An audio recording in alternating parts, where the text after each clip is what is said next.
Good morning बच्चों। आप लोग कैसे हैं?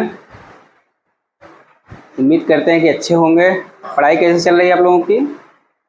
अच्छी चल रही होगी। अभी तक मैंने कक्षा 8 में विज्ञान विषय में प्रकाश के बारे में इकाई 12 को पढ़ा रहा था। अब इसमें आगे और एक कड़ी जोड़ते हुए आज बताऊंगा मानव नेत्र के बारे में। मानव नेत्र जो है मानव शरीर का बहुत ही महत्वपूर्ण अंग है। यदि हमारे पास आँखें ना हो तो हमारे लिए सब चारों तरफ क्या दिखेगा? अंधेरा ही अंधेरा दिखेगा। तो आँखों का महत्व हमारे शरीर में बहुत ही है, तो इसी के बारे में हमको बताना है। इसको आप लोग ध्यान से देखिएगा और अपने कॉपी में नोट करिएगा। इससे आगे बढ़ने से पहले आपको क्या करना है? चैनल को सब्सक्राइब करना है, शेयर करना है और लाइक करना है। चैनल B1 क्लासेस नाम से है, जिसे आप YouTube पे सर्च करेंगे, उसके बाद इसको सब्सक्राइब कर लीजिएगा, जिससे कि आपको हर कंटेंट आपको कक्षा संबंधित समय समय पर मिलता रहे। ये सब रिकॉर्डिंग क्लासेस होंगे, आप लोग घर बैठे अपने पढ़ाई को आगे जारी रख सकते हैं। तो आज चलते हैं, हम मानव नेत्र के बारे में बताएंगे। तो इससे पहले देखिए, मानव नेत्र देख रहे हैं, हमने एक क्या बनाया है? डायग्राम बना दिया है। यहाँ लिख दे रहे हैं चित्र। ऐसे सोचो क्या बनाए हैं सर जी? चित्र मानव नेत्र यानी ह्यूमन आई। यह क्या होता है? इसकी संरचना कैसे होती है? देख रहे हैं गोलाकार है। इसमें सबसे बाहर उभरी हुई एक संरचना दिख रही है, जिसको क्या कहते हैं? कार्निया कहते हैं। इसी के ठीक पीछे होती है अपारदर्शी, जो जिसको बोलते हैं आइरिस बोलते हैं। और फिर पुतली होती है। पुतली के पीछे अभिनेत्र लेंस होता है, और इसके क्या कहते हैं? आइरिस के पीछे नेत्रोद होता है। फिर इसमें रेटिना होता है, जिससे हमारा प्रतिबिंब बनता है। दृढ़ पटल का चाप द्रव, यानी जो आँखों में पानी जो हमारे निकलता है द्रव जैसा लिक्विड संरचना होती है, वह इसमें भरा होता है। काले रंग की झिल्ली दिखती है। इसके बाद पीत बिंदु होता है। दृष्टि नाड़ियाँ होती हैं। दृष्टि नाड़ियाँ होती हैं, पतली पतली संरचनाएं होती हैं नाड़ियों जैसी। फिर अंधबिंदु होता है। तो इस सबका हम विस्तार से अध्ययन करेंगे। आप लोग इसको अपने कॉपी में बना लीजिए, और इसको तब आगे हम बताते हैं। पहले इसको बना लीजिए आप लोग कॉपी में। ज़्यादा 10 सेकेंड या 15 सेकेंड बना सकते हैं, या आधे मिनट में। तो सब लोग बना लीजिए कॉपी में।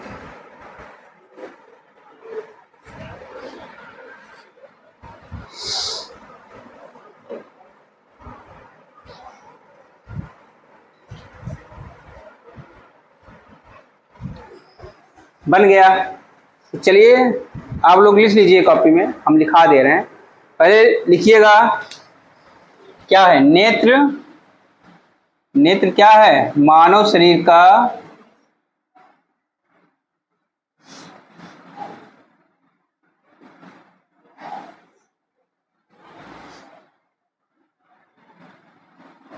महत्वपूर्ण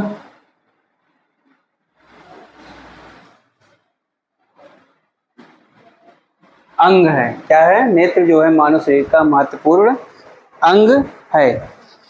इसके द्वारा, देखिए अंग है, इसके द्वारा हम कैसी वस्तु देख सकते हैं? पास की और दूर की, दोनों देख सकते हैं ना। पास एवं दूर की वस्तुओं को पास एवं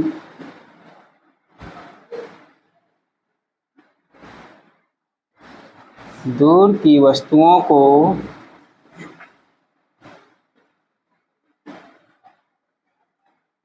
देखते हैं।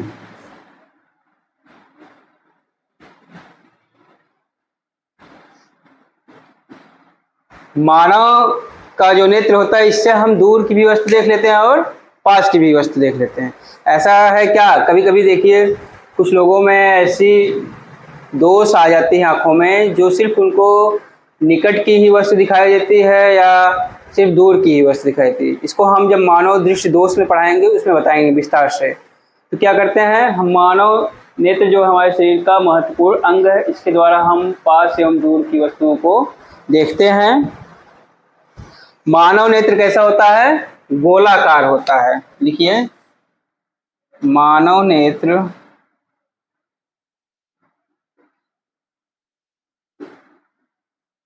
गोलाकार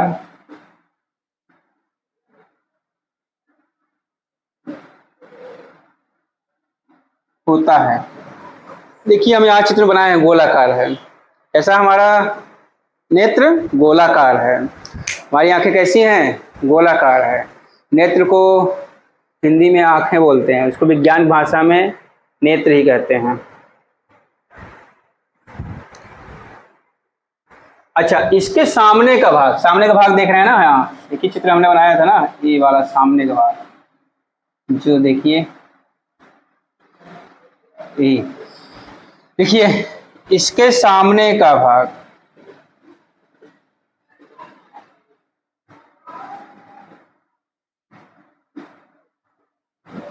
सामने का भाग कुछ उभरा हुआ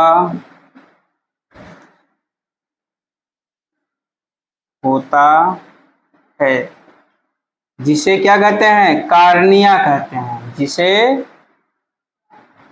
कार्निया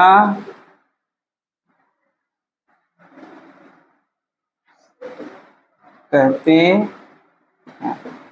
ध्यान दीजिएगा, कार्निया क्या होता है, या नेत्र का जो होता है सामने का उभरा हुआ भाग होता है, जो इसको क्या कहते हैं, कार्निया कहते हैं हम।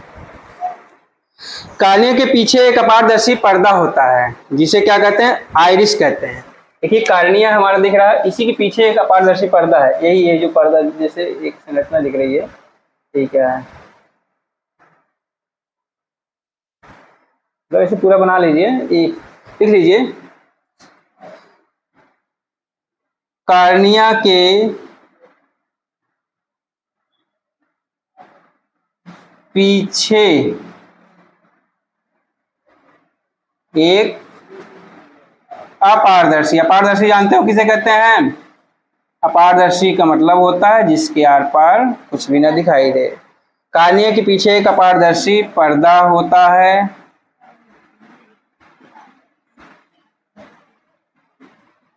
जिसे आइरिस कहते हैं।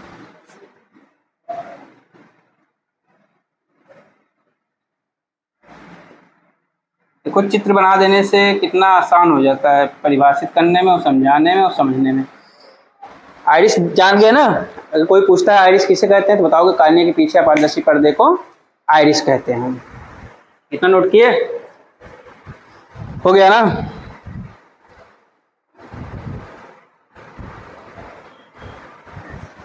आइरिस के मध्य में देखिए, ये आइरिस जो है, इसी के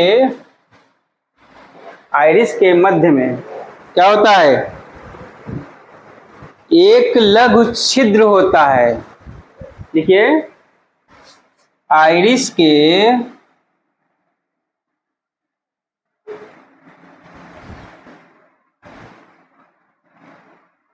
मध्य में एक लघु, लघु माने जानते हो क्या होता है, छोटा, छोटा निकास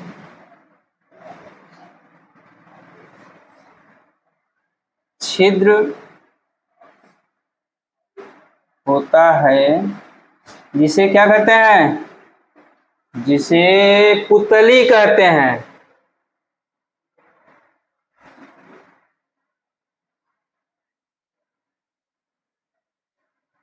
पुतली दिख रही है ना आंखों में सबके, जिसे पुतली कहते हैं। देखिए काली काली के बीच में छोटी सी बिंदु जैसी संरचना होती है, इसको पुतली कहते हैं। इतना नोट कर लीजिए, आगे और बताना है इसमें अभी।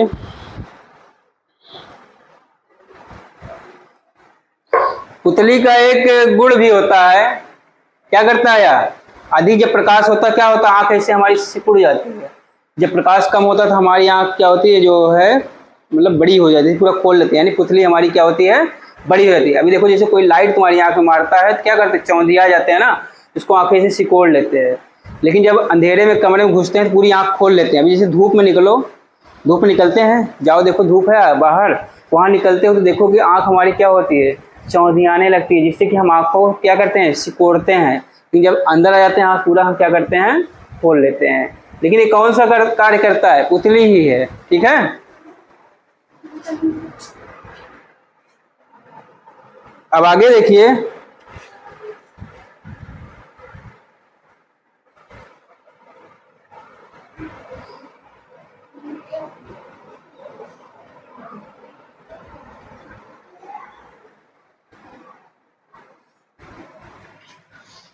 इतना लिखे, आगे हम लिखा रहे हैं फिर से, यहाँ से इसी में लिखना है। अभी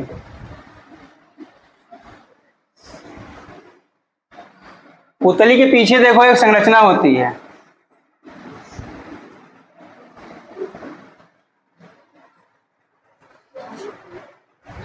पुतली के पीछे लिखिए, पुतली के पीछे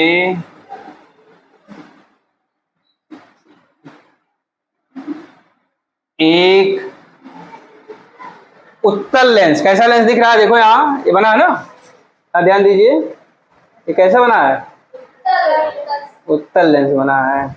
उत्तल में क्या पहचान होती है, उत्तल बीच में क्या होते हैं, मोटे होते हैं, किनारे पर पतले होते हैं। ध्यान दीजिएगा क्या है, देखिए पीछे एक उत्तल लेंस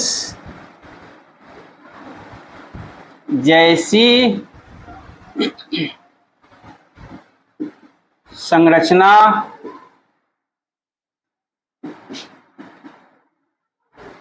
होती है, जिसे लेंस, जिसे नेत्र लेंस कहते हैं, जिसे नेत्र लेंस या अभिनेत्र भी कहते हैं, लेंस कहते हैं। ठीक, इतना हो गया, नेत्र लेंस हो गया। नेत्र लेंस कहाँ है हमारा, है देखिए, उत्तल जैसी संरचना है, इसकी संरचना कैसी, उत्तल लेंस की जैसी, इसको हम क्या कहते हैं, नेत्र लेंस कहते हैं। अब आगे देखिए, मानव नेत्र में सबसे अंदर एक पारदर्शी झिल्ली होती है। देखिए, ये लिखिए, मानव नेत्र में सबसे अंदर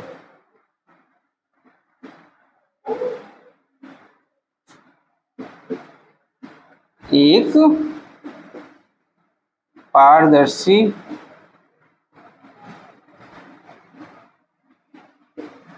झिल्ली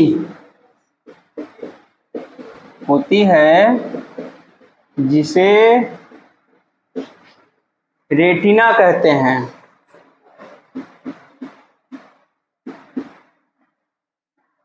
रेटिना कहते हैं। पारदर्शी जानते हो, हम जिसके आर पार देख सकते हैं वह क्या कहलाता है, पारदर्शी कहलाता है।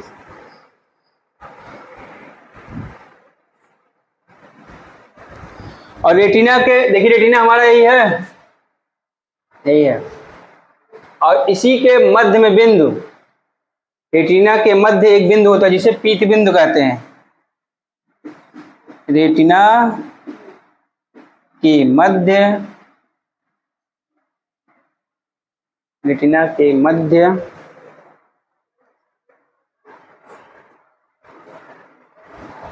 एक स्थान, यही देखिए यहां लिखा है, होता है, जिसे पीत बिंदु कहते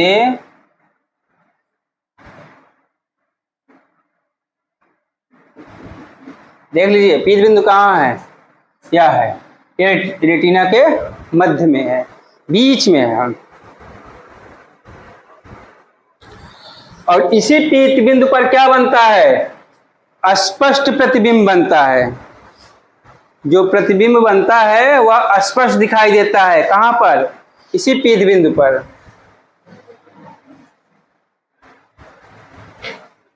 हाँ लिखो, पीत बिंदु पर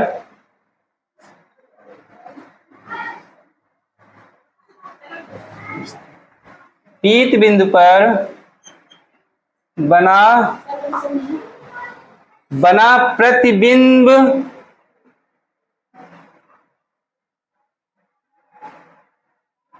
स्पष्ट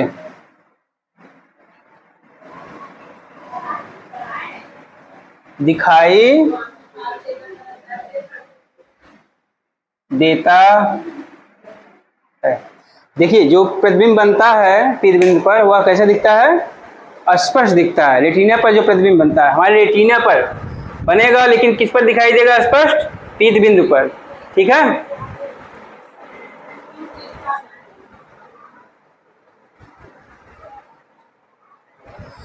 और फिर देखिए रेटिना पर जो प्रतिबिंब बनता है उल्टा और वास्तविक बनता है जो रेटिना पर होता है। इसको इतना लिखिए, मिटा दें।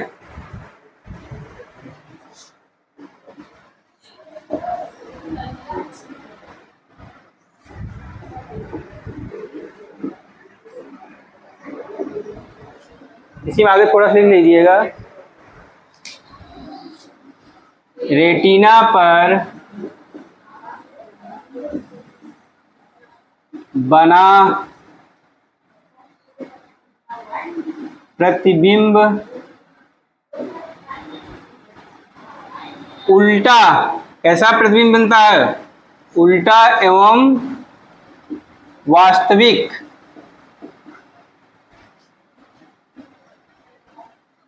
रेटिना पर बना प्रतिबिंब उल्टा एवं वास्तविक होता है। जो हमारे रेटिना पर प्रतिबिंब बनेगा वह उल्टा रहेगा, लेकिन वह वास्तविक रहेगा, रियल इमेज रहेगा। अच्छा, स्वस्थ आंख की जो किसी वस्तु को देखने के लिए न्यूनतम दूरी कितनी होती है, 25 सेंटीमीटर। इसको लिख लीजिए कॉपी में, यहाँ लिख लीजिए, स्वस्थ आंख की वस्तु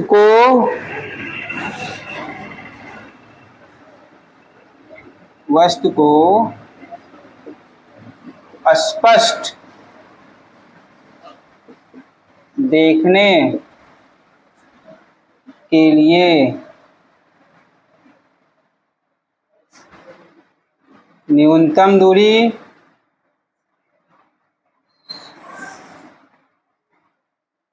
कितना होता है, 25 सेंटीमीटर।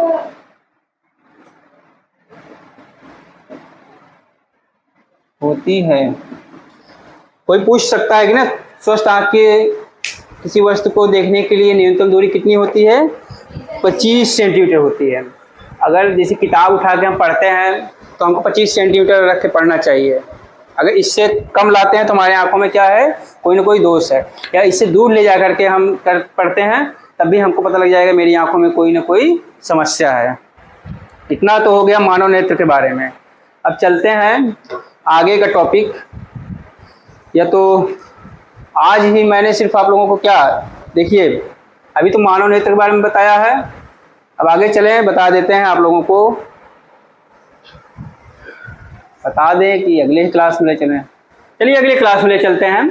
अगले क्लास में आपको हम मानव दृष्टि दोष को बताएंगे, कैसे कैसे हमारे आंखों में कौन कौन सी दोष होती है, कैसी कैसी समस्या होती है, हम किसी वस्तु को कैसे देख पाते हैं, नहीं देख पाते हैं, या कम दूरी पर देख लेते हैं कि ज़्यादा दूरी पर रखने पर देख लेते हैं, उसको विस्तार से हम अगली कक्षा में बताएंगे। तो आपको इस चैनल पर बने रहने के लिए अगली कक्षा का इंतजार करना होगा।